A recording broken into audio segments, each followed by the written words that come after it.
I want to start by saying something that feels almost illegal to say as a fat person, especially as a fat content creator myself. I am tired of being fat. And before anyone jumps to any conclusions, this isn't about me hating my body. I don't hate my body. It's not because I want to be thin. It's not because I've been radicalized by the skinny talk. I actually love my body. In fact, I am obsessed with it even. But I'm tired of living my entire life as a fat person. Because whether we like it or not, everything is social, everything is political. And fatness, especially, is already decided for you before you get a say. Your body walks into rooms before you do. Your character is assumed before you speak. Your worth is negotiated before you exist. And recently, I've had a realization that has completely shifted how I understand my life. Fatness didn't happen to me. It became my identity. At some point, fatness stopped being a physical state and became an identity.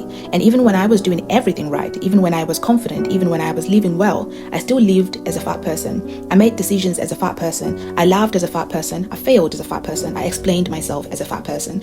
And that distinction matters because living as a human being is very different from living as a body that has already been socially defined. And what really cracked this open for me was a book I read earlier this year, Becoming Supernatural by Dr. Joe Dispenza. In the book, Dispenza talks about a woman who lost her husband to taking his life.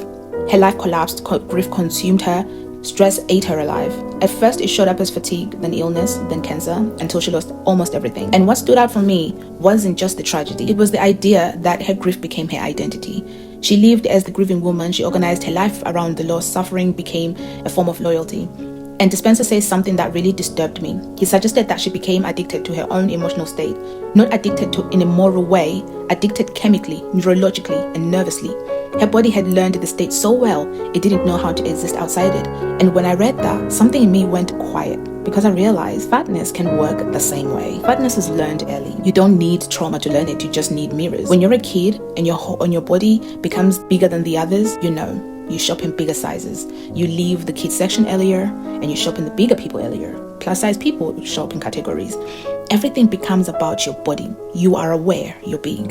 And as you grow up, the world confirms it. Doctors, TV, family, strangers, friends. And fatness is never neutral. In Western culture especially, which dominates global media, fatness is moralized. It's not treated like just another physical attribute, like being tall or muscular. It becomes shorthand for lazy, undisciplined, less worthy, lower value, less competent. Your health is judged by your size alone. You are either ignored romantically or fetishized. You are expected to be funny, nice, or nice to compensate. And after years of this, even if you're confident, even if you love yourself, that messaging gets into your nervous system. I've been fat my whole life, and I've been healthy my whole life.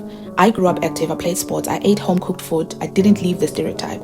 But after I broke my ankle and gained weight, I told myself I was choosing health out of self-love. And if I'm being honest, I wasn't. I was operating from a nervous system shaped by long-term stress, shame, and survival. When you are dysregulated for long enough, your body adapts. Cortisol stays high, rest feels safe, change feels threatening. The body prioritizes storage. As Dr. Joe Dispenza says, you are trying to create a new future with the biology of the past. Even when my habits changed, my identity didn't. Because here's the uncomfortable truth. As hard as fat life is, it's also familiar.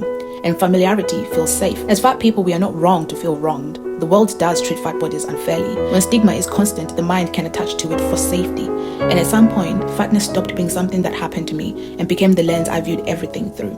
Even self-love became complicated. I realized I developed something like a Stockholm syndrome with the very narrative that oppressed me. Society had already decided who I was before I spoke, before I moved, before I even knew myself. And attaching to that story was easier than constantly resisting. Self-love saved me, but it also became armor. Body positivity, body liberation, confidence, activism, they started as resistance, but over time, they became defensive, loud, and performative. We weren't just existing, we were explaining ourselves, proving ourselves, negotiating our worth. Even resistance stayed trapped in the same framework. When your identity is built in opposition to rejection, you are still organizing your life around the thing that is rejecting you. And the system wins twice.